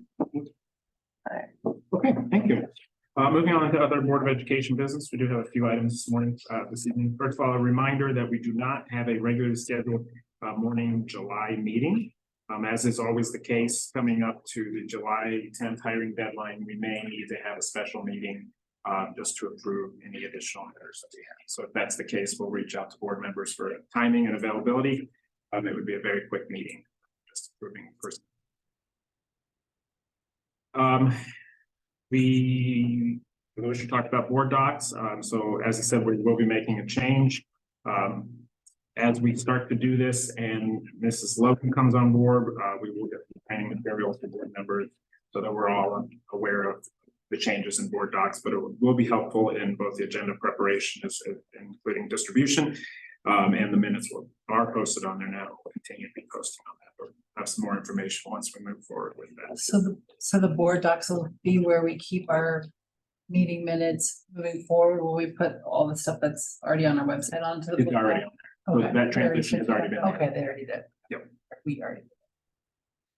We do have SAC presentations, which we are going to schedule for the July and August meetings. Dr. Steger, if you could send SAC, if you could send the presentations out, all the presentations to all the board members. They did great work, so we need I will to do that. have the board members see all the presentations. Mr. Comerford and Mrs. Bitter did some work on the initial work on the foundation. So if you want to give an update. I just do a quick You can do that. update. Thanks, Sure. Mrs. Bitter. Mrs. Bitter and I met last Friday, consistent with one of our previous board meetings where we highlighted we would take the point for the foundation work. We came up with a kind of a sequence of how we might approach the work. The first step, and I won't go through exhaustive detail, but the first step is just really doing our homework, making sure with what OSBA has published, what we have already done research from other SAC committee work, make sure we have that. And then the two of us will work together to draft a mission and purpose statement that we would bring back to the board. So that's really the key next step. In order to move forward, we would want board alignment for, a mission and a purpose. Once that's in place, then we think we would expand the committee broader than the two of us to actually go out and do next steps. So we'd have a planning committee that we would form.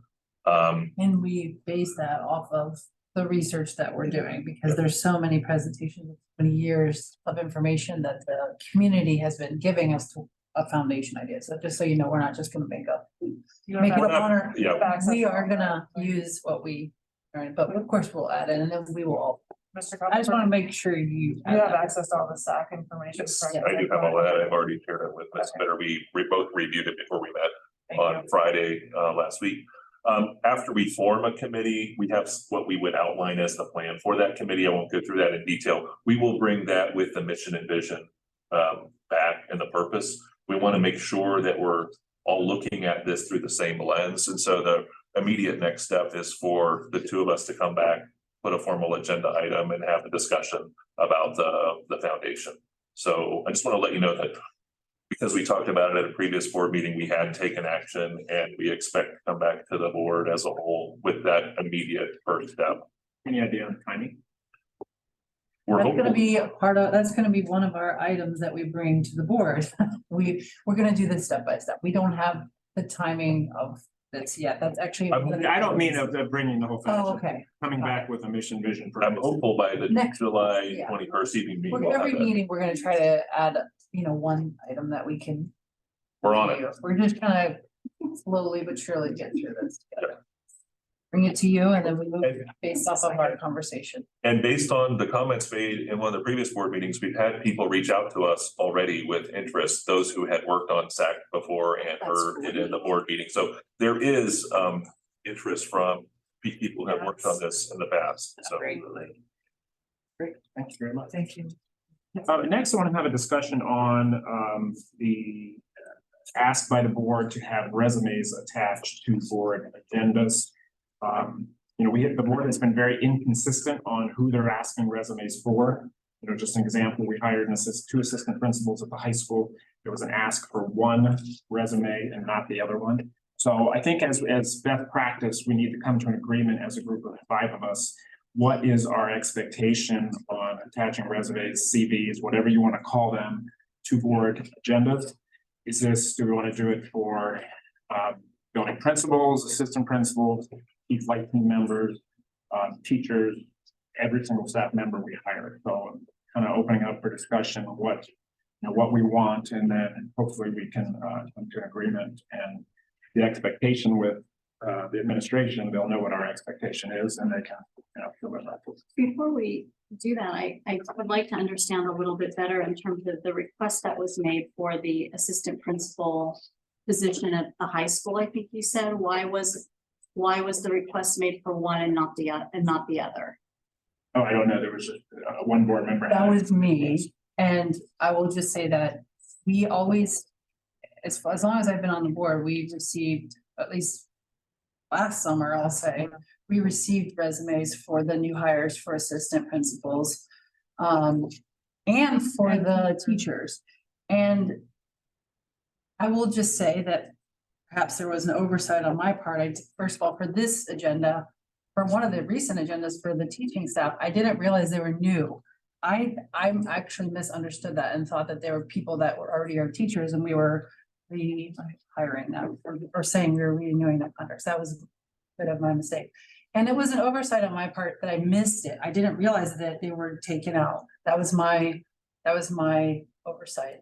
So, but in order to make an informed decision, if I'm gonna pass my vote on hiring somebody, it's part of our board policy that we hire the employees in our district. And if we're gonna be hiring assistant principals and teachers, we should at a minimum see their resume.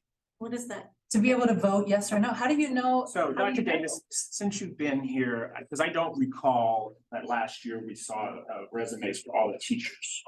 Has there been a practice since you've been here that we've put teacher resumes in board packets? It was inconsistent. When Ms. Starks was here, she would ask periodically, and Mr. Lewis would have me give resumes, but it wasn't that every packet had resumes for all the staff that we were hiring. And I would just want to point out, if we put resumes in board packets, we'll have to go through and redact all personally identifiable information of every staff. Which means you just take off the top line. I would like to speak to this, if I could. Yeah, Mr. Chris, after the board has had their discussion, we'll ask. Can I just read something? I'm on the Ohio School Board Association, understanding the role of the school board. And so there's a couple things in here that I think might be of interest to our group. It says the role and function of board members often are misinterpreted by the public. The board is a policy-making body and members are the chief advisors to the superintendent on community attitudes. Board members do not manage the day-to-day operations of a school district. They see to it that the system is managed well by professional administrators. Board members do not evaluate staff other than the superintendent and treasurer, nor do they typically become involved in employment interviews other than those of the superintendent, business manager, and treasurer. Board members may be consulted during the hiring process for other positions such as assistant superintendent. So do we not think that the hiring of staff is the responsibility of the professional administrators that we have hired? Absolutely it is. So what would you actually see on a resume that would for example, what would make you request to see the resume of Princess Crenshaw, who is now an assistant principal in our district versus someone else, like Andrew Abington? I would refer to our own board policy, BBA, school board powers and duties, that we are to consider and approve or reject the recommendation of the superintendent in all matters of policy, appointment, dismissal of employees, salary schedules, courses of study, selection of textbooks, instructional programs, etc.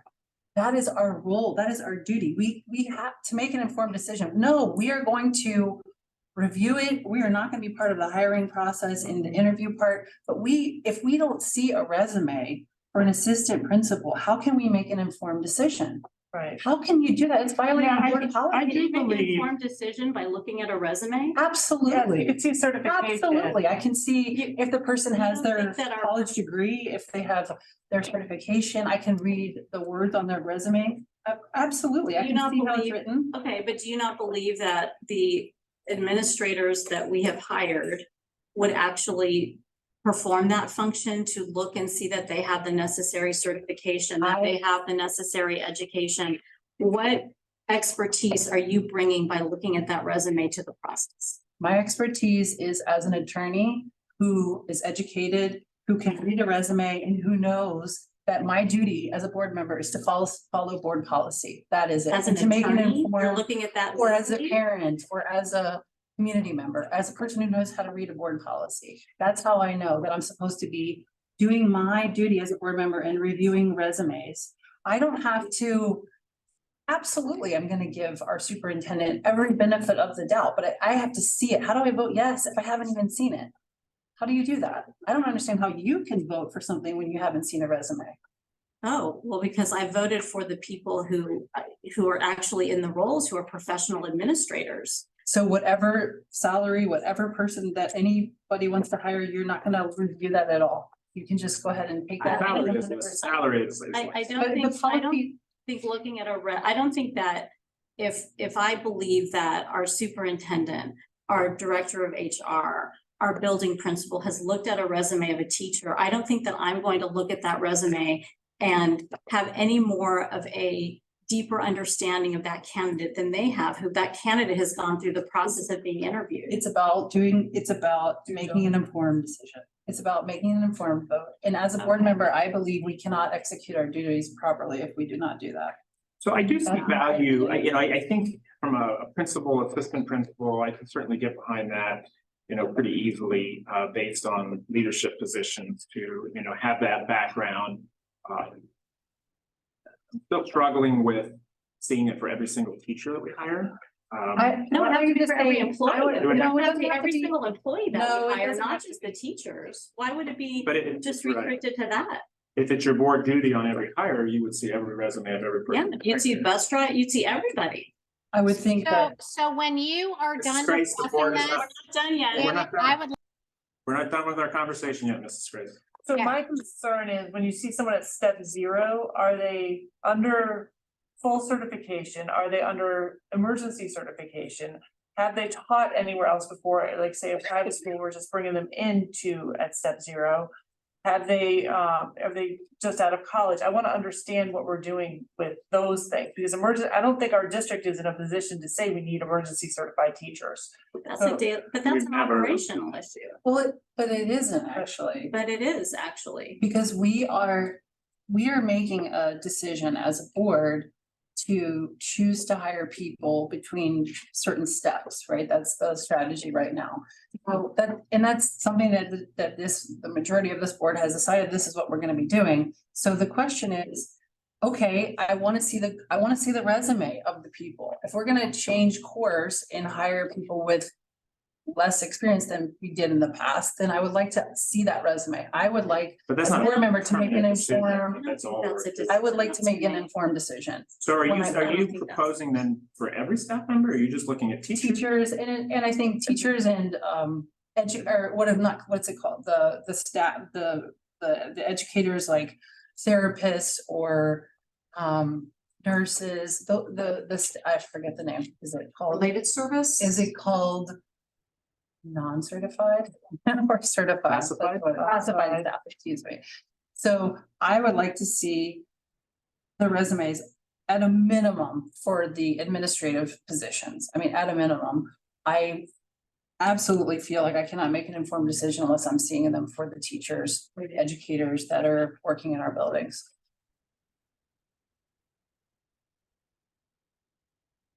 I haven't spoken, so I'll weigh in here. I agree with the desire to see for all administrators, principals, assistant principals.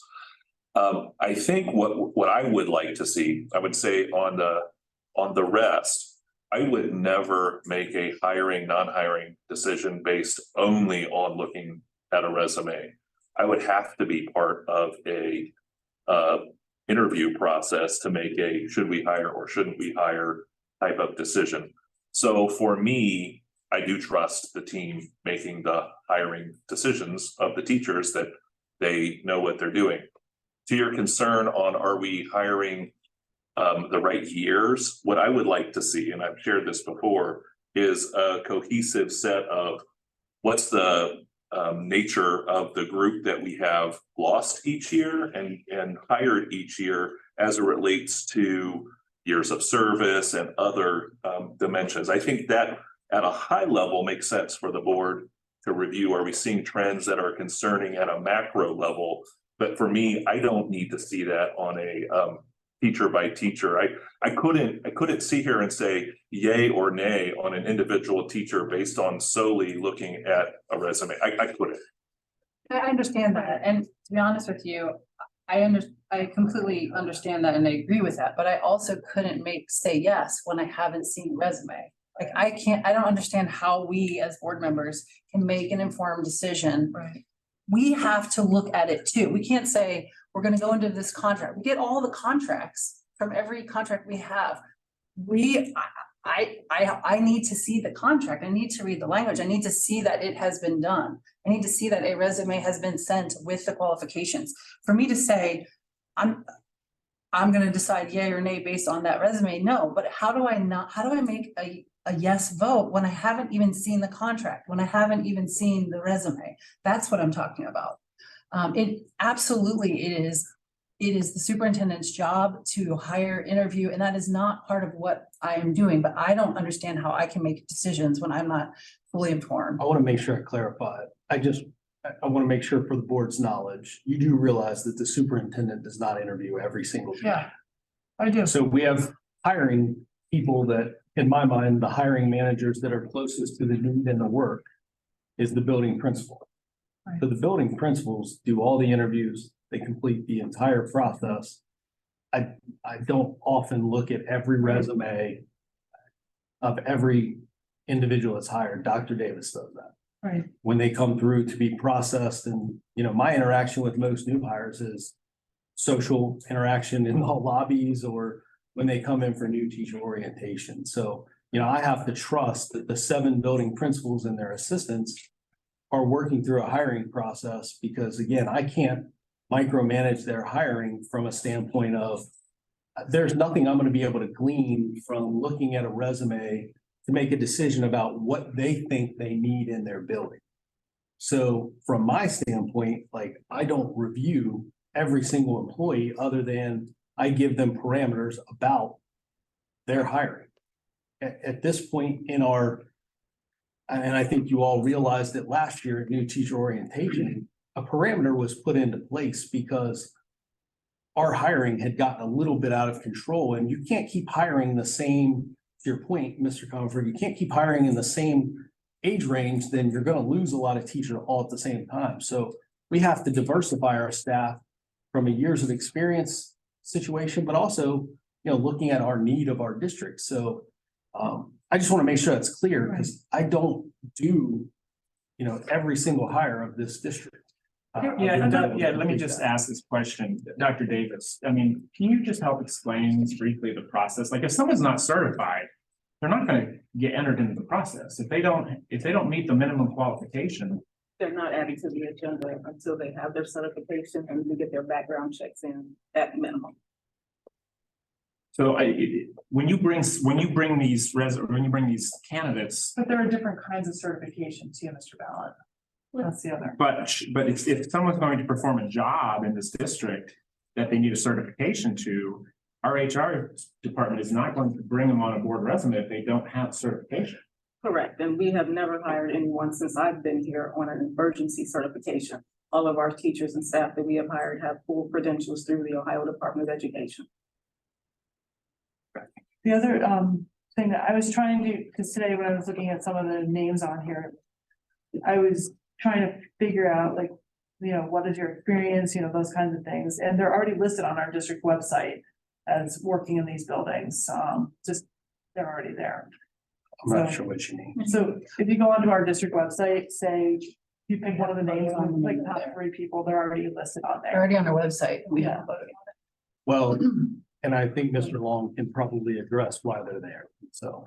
Yeah, so basically when they get put into our system and as they're going through the process, we get a notification. And that we go in and create that account. Once that account is created, then it automatically gets pushed to the district website. If we had a situation like this where somebody wasn't approved, we don't take them off. It's just an automated process that we use to kind of expedite things, so we don't have to manually go in and make an account and then add to the website and add in all these other different. And they don't get that information until they're vetted by me, so he's not putting someone on there that has not gone through the process and have the credentials and the background check. Mrs. Grace, you wanted to make a comment? I did.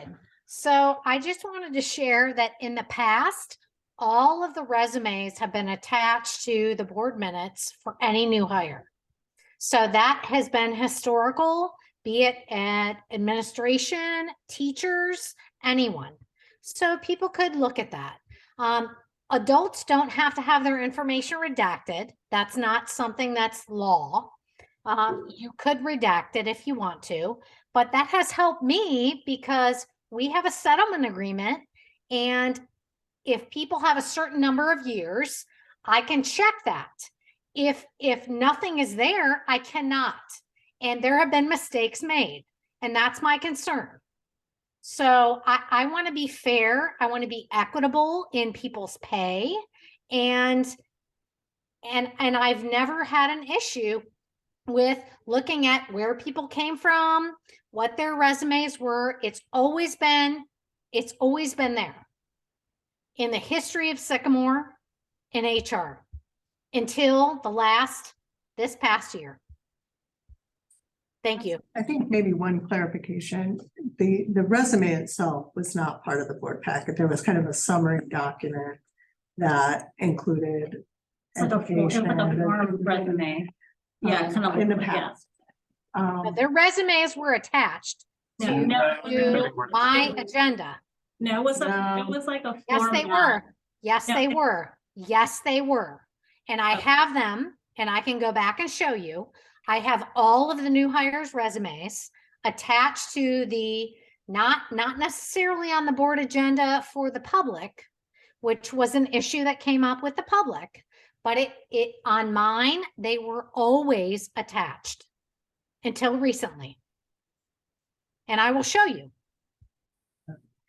But anyway, if we were going to put actual resumes in the board packet, there are things that are not, when Mr. Lewis was discussing redaction, things like we're not allowed to publish employees' home addresses, which is typically on a resume. I mean, so we would have to go through each individual resume and make sure that there isn't information in there that wouldn't be public. Phone numbers. Okay, so I'm not But sure I- that and I- that is the law. Mrs. Grace, excuse me, Mrs. Grace, we're still talking.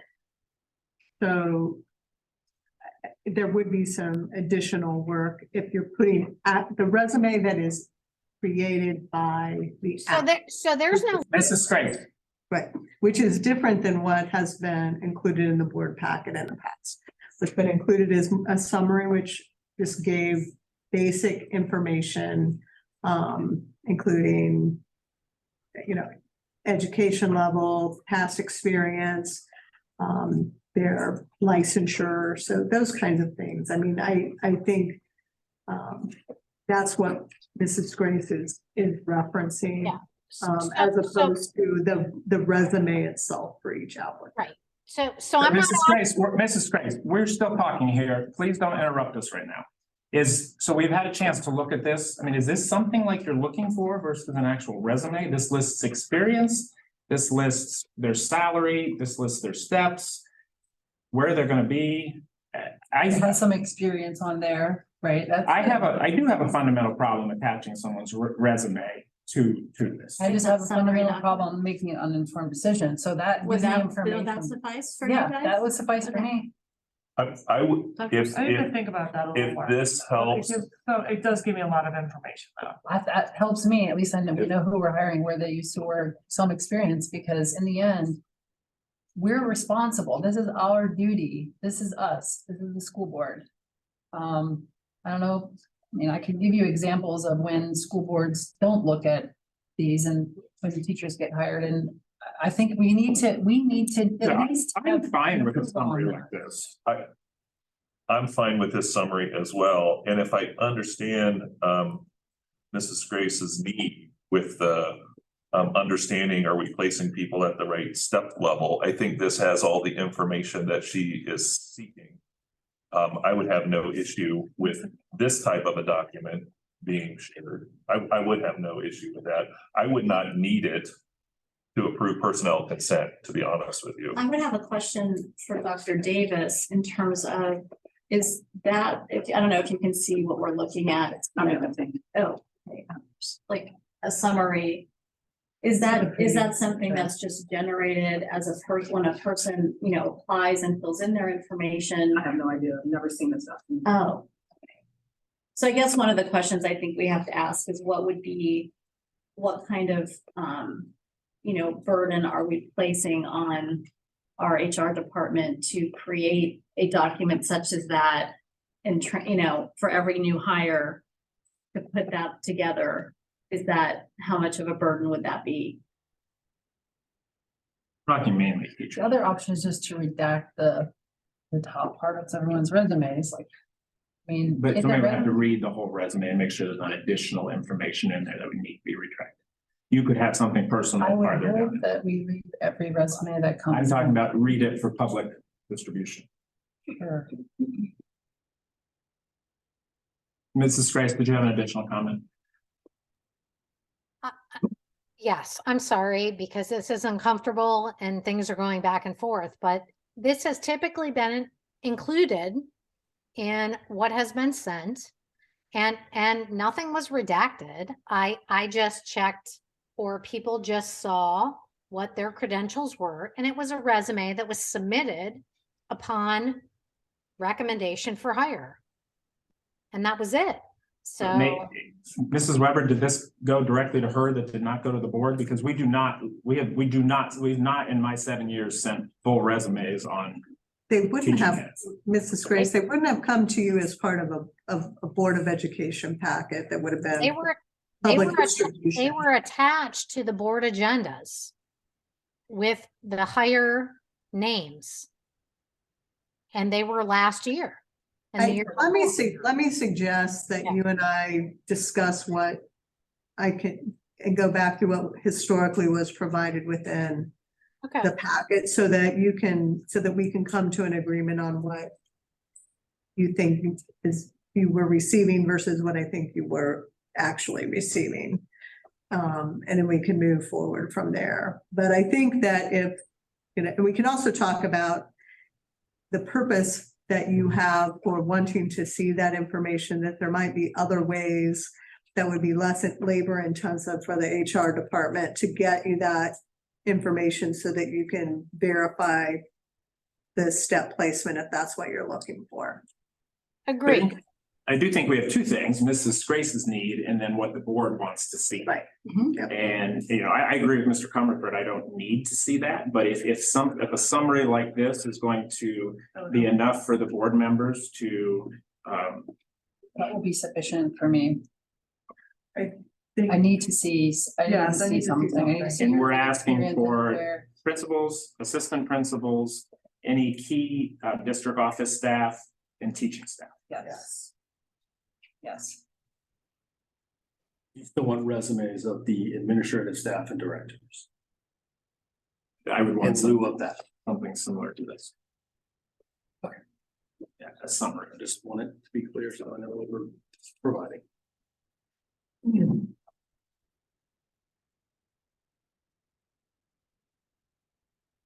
And last item that I had is just a discussion. It's very similar to this, but on agenda distribution and board policy, as well as making sure we're following collective bargaining agreement.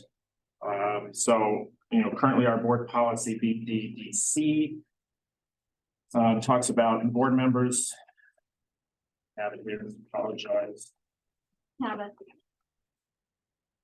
Preparation of the agenda. And it says that it's distributed to board members 24 hours prior to meetings. The agenda is also made available on website, represented to community staff groups and others upon request. We do have a collective bargaining agreement as well that the association president should receive via inter-school mail. The agenda packet at the same time the school board members do. So, you know, the reason I'm bringing this up is obviously with Mrs. Weber leaving, with a change in administrative assistant as well. I want to make sure we have a process in place to where the right people are getting the agenda at the right time. And make sure that we're following the collective bargaining agreement, you know, which is a legally signed document, and make sure that our policy does align to that as well. So I don't know if we need to update policy. Looking at you, Mrs. Bitter, because you're the policy liaison. It does say in here, others upon request. And I know that both are, it's in both the OPSI and the SEA contract that the association presidents will get a copy. So kind of looking for guidance on how we want to move forward to make sure that both association presidents, if they would like, are receiving the agendas at the same time the board members. I just think that I need to make sure I do a better job before I leave, and to make sure that Mrs. Logan is also up to date as we work with Mrs. Thomas to make sure she is fully aware of all of these requirements. I mean, she's only been in this position for the last 6 months, and I take responsibility that she maybe did not receive the guidance that she needed to make sure she knew not only about what goes into getting the documents to the board, but also making sure we're in compliance with getting that information to Mrs. Graves and to Mrs. Friel.